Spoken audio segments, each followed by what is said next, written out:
என்னதான் நம்ம ரூம் போட்டு பிளான் பண்ணாலையும் எது எது எப்பப்போ நடக்குமோ அப்பப்போ தான் நடக்கும். ஏன்னா கடவுள் வந்து இவங்களுக்கு இந்த நேரத்தில் இதை கொடுக்கணும், இந்த நேரத்தில் இதை கொடுக்கணும்னு சொல்லிட்டு அவங்க கண்டிப்பாக முடிவு பண்ணி வச்சுருப்பாங்க.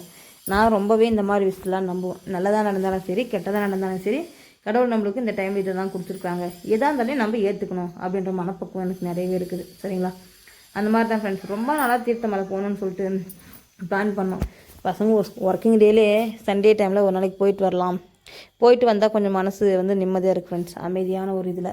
அதனால் சரி எனக்கு ரொம்ப பிடிக்கும் இந்த மாதிரிலாம் போகிறதுக்கு. சரி போகலான்னு சொல்லிட்டு பிளான் பண்ணுவோம். அப்போ ஏதாவது ஒரு சந்தர்ப்ப சூழ்நிலை வந்து போக முடியாமல் போயிடும். இன்றைக்கி என்னான்னு சொல்லிட்டு பார்த்தீங்கன்னா, திடீர்னு பசங்க சொல்லவும், அவங்க நைட்டு தான் டியூட்டிலேருந்து வந்தாங்க. சரி பசங்க சொல்லவும் சரி டக்குன்னு போகலான்ட்டாங்க. எனக்கு ஒரே ஹாப்பி. 2 வீலர் தான் ஃப்ரெண்ட்ஸ் போயிருந்தோம். 2 வீலர் போட்டு ஒரு 1/2 கிலோமீட்ரு ஸ்டாண்டில் போட்டு 1/2 கிலோமீட்டர் கீழே சமமாக நடந்து போகணும். அதுக்கப்புறம் பார்த்திங்கன்னா நெட்டு குத்து வாக்கில் ஏறணும். மேடாகவே அப்படியே போகும், சமமாலாம் இருக்காது, மூச்சு வாங்கிக்கும் ஏறுறதுக்குள்ளே. சரி இருந்தாலும் ஒரு 1/2 hour தானே, 1/2 hourக்குள்ளே மலை ஏறலாம். சைடில் போகிறான் ஏசங்க இருக்கிறவங்க இருப்பாங்க. எங்களால் முடிஞ்ச வரைக்கும் எப்பவுமே நாங்கள் சேஞ்ச் பண்ணிட்டு போயிடுவோம். ஏன்னா ஒருத்தருக்குள்ள கொடுத்துட்டு ஒருத்தருக்கு விடக்கூடாது அப்படின்றதுக்கோசரம் எல்லாருக்கும் கொடுக்குற மாதிரி ரொம்பவோ கம்மியோ ஏதோ நம்மளால் முடிஞ்ச அளவுக்கு சேஞ்ச் பண்ணிட்டு போயிடுவோம். பசங்களுக்கெல்லாம் ஒரே ஹாப்பி ஃப்ரெண்ட்ஸ். ஏன்னா அவங்களுக்கு வந்து மொத்தம் இந்த மாதிரி வீட்டுக்குள்ளேயே இருந்துட்டு எங்கேயாவது வெளியில் கூட்டின்னு போனால் ஒரே ஹாப்பி. எங்களால் வந்து வெளியில் எங்கேயும் ஊருக்கெலாம் கூட்டின்னு போக முடியாது. ஏன்னா வச்சுக்கோங்களேன், மாடு வச்சுருக்கிறதுனால ஒரு மாடு இருந்தால் நம்மளுக்கு ஒரு நேரத்துக்கு பார்த்துக்குவாங்க. 5-6 உருப்படி வச்சுங்கிறனால யாருமே பார்த்துக்க மாட்டாங்க. மற்றவங்களால வந்து நம்ம கஷ்டமாக கொடுக்கக்கூடாது யாருக்கும் அப்படின்றது என்னுடைய பாலிசி. அதனால் எங்கே போனாலும் மோஸ்ட்லி கோயிலுக்கு தான் கூப்பிட்டு போவேன் நான்.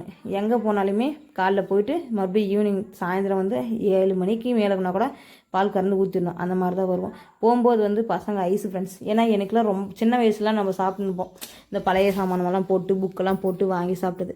சரி பசங்களுக்கு கண்டிப்பாக இதெல்லாம் மிஸ் பண்ணக்கூடாது, நம்ம ஃபீல் பண்ணதை வந்து பசங்களும் என்ஜாய் பண்ணணும் அப்படின்னு சொல்லிட்டு ஆளுக்கு ஒரு ஐஸ் வாங்கிட்டேன் ஃப்ரெண்ட்ஸ்.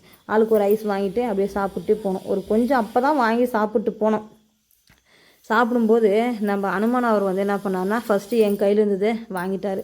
அதுக்கப்புறம் பார்த்தா எங்கள் பாப்பா கையில் இருந்தது பிடுங்க போனாங்க. எங்கள் பாப்பா பயந்துட்டு போட்டா. அப்படியே வாங்கின ஐஸு ஒரு 2 சப்பு சப்புனாங்க. அதுக்கப்புறம் என் தம்பிக்கிட்ட பையன்கிட்ட ஓடவும் அவனும் தூக்கி போட்டான். கடைசியில் பார்த்தா ஒரு அனுமான் அவர் தான் வந்து ஒழுங்காக ஐஸ் எடுத்துன்னு போய் சாப்பிட்டாரு. கடைசியில் அவரும் சாப்பிடல. அதை தான் எங்கள் பையன் வந்து திரும்பி சொல்லிட்டு இருந்தான். அதுக்கப்புறம் எங்கள் வீட்டுக்காருக்கு இருக்குது, அவர் சரட்டை போய் பிடிச்சிக்கிச்சு ஃப்ரெண்ட்ஸ். முன்னாடி அவர் சரட்டை பிடிக்கும், அவர் என்ன பண்ணுறாரு, ஐஸ் தூக்கிட்டு பின்னாடி வர ஆரம்பிச்சிட்டாரு. தூக்கின்னு வரவும் திருப்பம் ஒரு வழியாக சரட்டை பிடிச்சினேச்சு பின்னாடியே போகும் பாருங்கள் ஃப்ரெண்ட்ஸ். சரட்டை பிடிச்சினேக்கும் அவர் கொடுத்துட்டாரு. அது எடுத்து போயிட்டு மரத்து மேலே உட்காந்து சாப்பிட ஆரம்பிச்சிருச்சு. அதுக்கப்புறம் மறுபடியும் அவர் பசங்க வச்சு இந்த பேகெல்லாம் இழுக்க போச்சு. சரி பசங்க அவங்க அப்பா கிட்ட கொடுத்துட்டு சரி அவங்க என் கூட வந்துட்டாங்க பயந்துன்னு. அது நம்ம அனுமாரை பார்த்து பார்த்து ஒரே பயம், அப்படி ஓடுறாங்க அந்த பக்கம். ஒரு வழியாக பசங்களுக்குலாம் ஆனால் செம்ம ஹாப்பி ஃப்ரெண்ட்ஸ். உண்மையாலுமே நம்ம என்ன தான் காசு பணம் இருந்தாலும் சரி இல்லைனாலும் சரி இந்த மாதிரி சின்ன சின்ன சந்தோஷத்தெல்லாம் மிஸ் பண்ணக்கூடாது. எனக்கு ரொம்பவே பிடிக்கும். ஆனால் எனக்கு தான் என்ன ஒன்று சொல்லிட்டு பார்த்தீங்கன்னா, நான் எப்பயுமே காசு இருந்தாலும் சரி இல்லைனாலும் சரி எப்பயுமே ஒரே மாதிரி இருப்பேன். இருக்குதுன்னு சொல்லிட்டு ரொம்ப அது எப்படி சொல்கிறதுன்னு சொல்லிட்டு தெரியல. இருக்குதுன்னு சொல்லிட்டு ரொம்பவும் பண்ணவும் மாட்டோம், இல்லைன்னு சொல்லிட்டு என்கிட்ட இல்லைன்னு சொல்லிட்டு யார்கிட்டையும் போய் நிற்கவும் மாட்டோம். அந்த மாதிரி ஒரு வழியாக நம்ம வந்து மலை வந்து மேலே ஏறியாச்சு ஃப்ரெண்ட்ஸ். இங்கே பாருங்கள், அந்த வெள்ளை கலரில் லைட்டாக ஒரு 3 கலசம் வச்ச மாதிரி தெரியுதுல்ல, அங்கே தான் தண்ணி வர்றது கொஞ்சமாக. கூட்டம் ஆனால் ஓரளவுக்கு எப்பயுமே போனாலும் தீர்த்த மலைன்னு சொல்லிட்டு சொன்னாவே கூட்டம் இருந்துச்சு. அந்த மேலே லொக்கேஷன்லாம் சும்மா செம்மையாக இருந்துச்சு ஃப்ரெண்ட்ஸ். உண்மையில இதெல்லாம் பார்த்தாவே மனசு வந்து கொஞ்சம் ரொம்ப அமைதியாகிடுது. அதுக்கப்புறம் என் பையன் சொல்லிட்டு இருந்தான், பையன் சொல்லிட்டு ஃபோட்டோ எடுத்துருந்தான், அந்த வீடியோ எடுத்துருந்தான். அந்த கல் ஒன்றும் சும்மாவே இருக்குது, விழுற மாதிரி இருக்குமா, திருவண்ணாமலை விழுந்த மாதிரி விழுந்துருமோ அப்படின்னு சொல்லிட்டு என்கிட்ட நோண்டி கிராஸ் கொஸ்டின் கேட்டிருந்தான். எனக்கு அதை பற்றி நமக்கு என்ன அதான் சொன்னேன், இப்போ தான் நீ கேட்டுக்கிற, நீவே நான் ஆராய்ச்சி பண்ணி சொல்கிறேன் அப்படின்னு சொல்லிட்டு.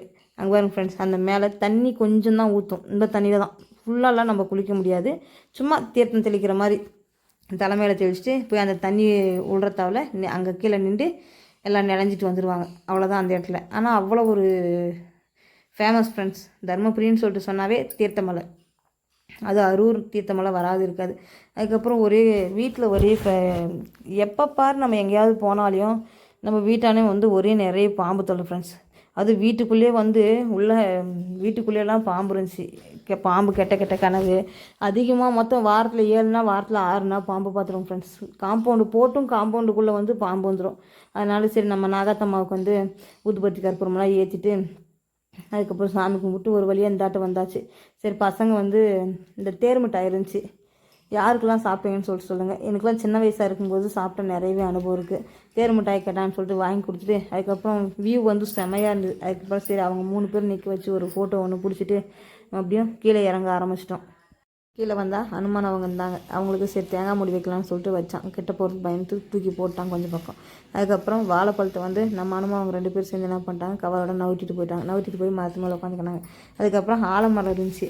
ஆலமரத்தில் விழுத்து பிடிச்சிட்டு ஊஞ்சல் ஆடிட்டு இருந்தாங்க எங்கள் பையன். நான் சின்ன வயசில் அந்த மாதிரி நிறையவே இருக்குது. எங்கள் ஊரில் மாரியம்மா கோயிலானு இருக்கும், அது அந்த ஃபீல் எனக்கு வந்துடுச்சு உடனே. பசங்க விளையாடுறது சரி நம்ம இதுனது கண்டிப்பாக பசங்களுக்கு கிடைக்கும். எனக்கு ரொம்ப சந்தோஷம் ஃப்ரெண்ட்ஸ். அதுக்கப்புறம் வீட்டில் வந்து இருக்கிற தேன் மிட்டாய் வந்து ஒரு வழியெல்லாம் மெல்ட் ஆகிடுச்சு. அதுக்கு அக்கப்போர் எனக்கு ஃபுல்லாக தேர் தான் வேணும்னு சொல்லிட்டு ஒரு வழியாக அவங்கள சமாதானப்படுத்தியாச்சு ஃப்ரெண்ட்ஸ். இந்த வீடியோ உங்களுக்கு பிடிச்சிருக்குன்னு நினைக்கிறேன். பிடிச்சிருந்தா நம்ம சேனலை மறக்காமல் சப்ஸ்கிரைப் பண்ணிக்கோங்க. உங்கள் ஃப்ரெண்ட்ஸ் அண்ட் ஃபேமிலிக்கு ஷேர் பண்ணுங்கள்.